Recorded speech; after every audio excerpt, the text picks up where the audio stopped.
غور طلب ریڈیو۔ پیارے سامعین، زندگی کی اس تیز رفتاری میں، روزمرہ کی مصروفیات میں، جہاں بہت کچھ ہم سے دور ہوا، وہاں کتابوں کا مطالعہ بھی کہیں دور رہ گیا ہے۔ اسی ضرورت کے پیش نظر اس چینل پر آپ کی اس طلب کو پوری کرنے کی کوشش کی گئی ہے۔ امید ہے آپ پسند فرمائیں گے۔ براہ کرم اس چینل کو سبسکرائب کریں، ویڈیوز کو لائک کریں اور اپنے پیاروں سے شیئر کریں۔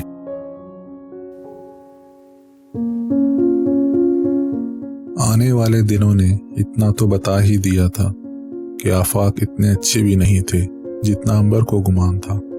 ایک نخرہ، رونق، خود پسندی تھی جو اس کی شخصیت کو گھیرے رہتی تھی۔ اس سے پہلے دوبدو ملاقات اس ملاقات سے بالکل مختلف تھی جو اس کے تصورات میں بسی تھی۔ اس ملاقات میں بھی عام منگیتروں کی طرح آفاق کی کوشش یا خواہش کا کوئی عمل دخل نہیں تھا، اور اس بات کو اس 10 منٹ کی نشست میں اس نے ہر طریقے سے جتانے کی کوشش کی تھی۔ آپا اس دن گھر آئی ہوئی تھی کیونکہ اماں اور ابا کسی شادی میں حیدرآباد گئے ہوئے تھے اور انہیں رات کو بھی وہیں قیام کرنا تھا۔ یوں وہ رات کو رہنے آ گئی تھی اور ان کے 2 ننھے منھے راج دلاروں کی وجہ سے گھر میں رونق لگی ہوئی تھی۔ ایک تو اماں ابا کے گھر نہ ہونے کی وجہ سے سب جی بھر کر شور مچانے اور ہلا گلا کرنے کے لیے آزاد تھے۔ دوسرے، آپا بھی سب کی دوست اور مست ملنگ قسم کی تھی، اس لیے خوب گزر رہی تھی کہ پتہ چلا کہ آفاق ابا سے ملنے آئے ہیں۔ یہ ان کی منگنی کے بعد اس گھر میں کوئی پہلی آمد نہیں تھی۔ وہ ایک آدھ بار پہلے بھی اس طرح آ چکے تھے۔ آپا نے ان کو بلا کر ڈرائنگ روم میں بٹھایا۔ ابا کے گھر میں نہ ہونے کا سن کر انہوں نے اٹھنے کی کوشش کی، لیکن آپا کے چائے کے اصرار کے سامنے بیٹھنے پر مجبور ہو گئے۔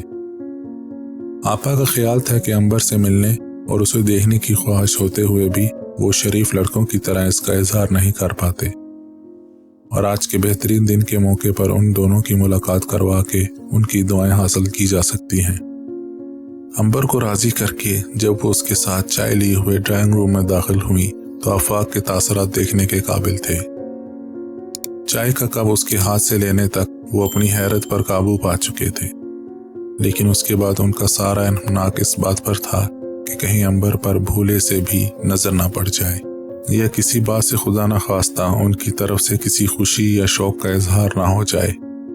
اس کے وجود سے لا تعلقی آفاق کی ایک ایک بات سے ظاہر تھی۔ اچھا، میں بھی آئی۔ آپا پہ آج دریا دلی کا بخار چڑھا ہوا تھا۔ آفاق کی سرد مہری اور لا تعلقی شاید ان کی ذات کی وجہ سے ہو، یہ سوچ کر وہ کمرے سے غائب ہو گئیں۔ اب وہ دونوں تھے اور خاموشی تھی۔ عنبر سر جھکائے اپنی انگلیاں مروڑ رہی تھی اور آفاق سامنے دیوار پر لگی پینٹنگ پر ریسرچ کر رہے تھے۔ کمرے میں سوائے سر پر گھومتے پنکھے کی گھوں گھوں کی کوئی آواز نہیں تھی، جس کی ہوا سے آپا کے ہاتھ کا کھڑا ہوا ٹیبل کور آہستہ آہستہ ہل رہا تھا۔ شامی کباب جو آپا نے بسط اسرار آفاق کی پلیٹ میں ڈالا تھا جو کا توں رکھا تھا، اور چائے رکھے رکھے ٹھنڈی ہو چکی تھی۔ عنبر نے جل کر پہلو بدلا اور اٹھنے کا ارادہ کیا ہی تھا کہ آفاق نے بغیر کسی تمہید کے کہا، یہ ناخن کیوں اس قدر بڑھا رکھے ہیں آپ نے؟ عنبر نے حیران ہو کر انہیں دیکھا، جن کی نظریں اب بھی بدستور پینٹنگ پر تھیں۔ سخت گندگی، غلاظت، کراہیت نہیں آتی آپ کو ان سے؟ اور یہ کہتے ہی انہوں نے کچھ ایسی شکل بنائی جیسے الٹی بس آیا ہی چاہتی ہو۔ انہوں نے 2 لمحے شاید جواب کا انتظار کیا اور پھر بالآخر اس کی طرف دیکھ کر گویا حتمی لہجے میں بولے، مجھے پسند نہیں ہے اتنے لمبے لمبے ناخن۔ عنبر کی روح اندر تک سلگ گئی۔ دوسری لڑکیوں کے منگیتر کی طرح اس شخص نے کبھی یونیورسٹی آ کر اسے ملنے کی کوشش نہیں کی تھی، کبھی بہانے سے اس کی بہن بھائیوں سے اس کے بارے میں نہیں پوچھا تھا، اور نہ ہی کبھی فون پر بات کرنے کا اشتیاق کا اظہار کیا تھا۔ آج پہلی بار اس طرح تنہائی میں ملنے پر جو پہلی بات اس نے کی تھی وہ یہ تھی، اس کی ذات پر تنقید۔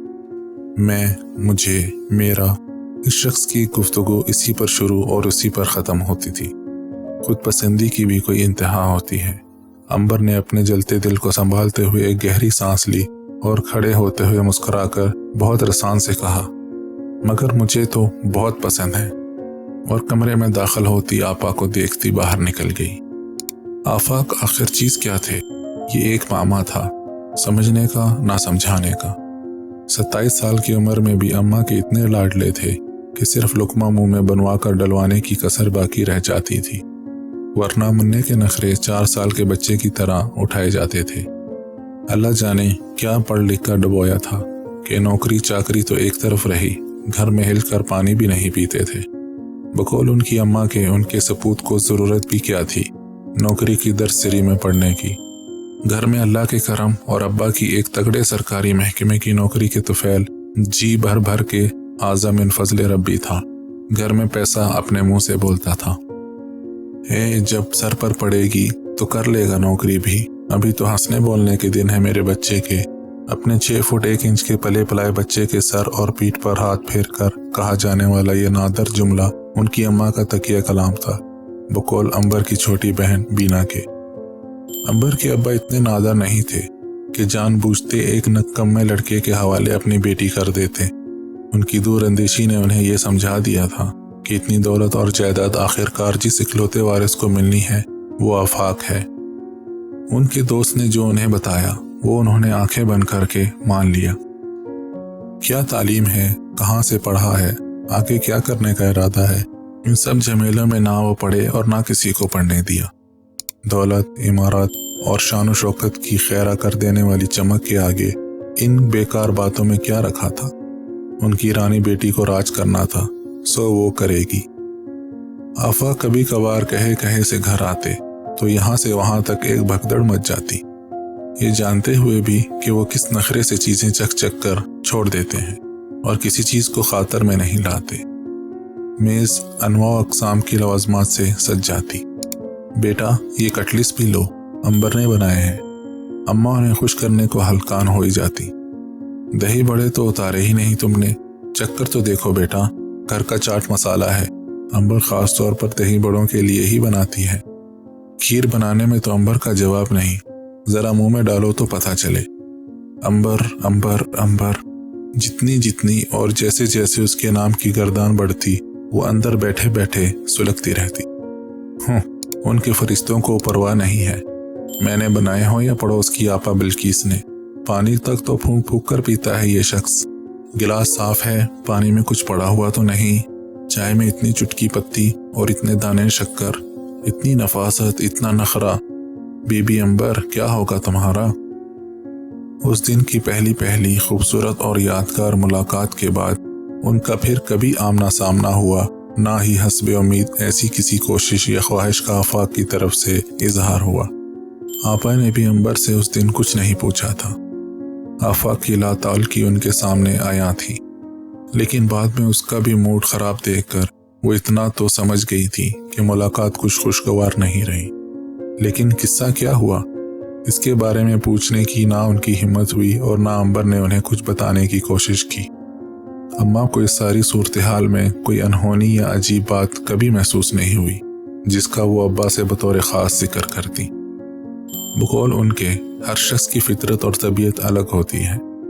اگر آپا کے میاں نے منگنی کے بعد ان کے گھر کی چوکٹ پکڑ لی تھی اور شادی ہونے تک چین سے نہیں بیٹھے تھے تو ضروری نہیں کہ دوسرا داماد بھی ویسا ہی کرے۔